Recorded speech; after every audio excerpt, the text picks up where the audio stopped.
వేదాన్ని మనకు అందించిన వ్యాస భగవానుడు ప్రతిష్ఠించిన అమ్మవారి ఆలయం. గోదావరి ఆంధ్ర రాష్ట్రంలో ప్రవేశించిన మొట్టమొదటి స్థలం పూర్వపు సమైక్య ఆంధ్రప్రదేశ్లో బాసర దివ్యక్షేత్రం.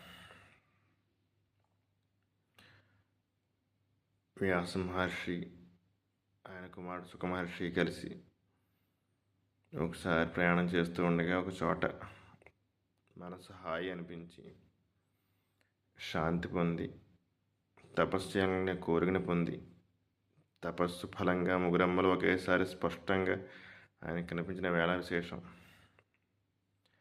ఆయన దానికి గుర్తుగా ముగ్గురమ్మలు ఎలా ఉన్నారో అలాగే ప్రతిష్ఠించన చేశారు. అదే బాసర క్షేత్రం.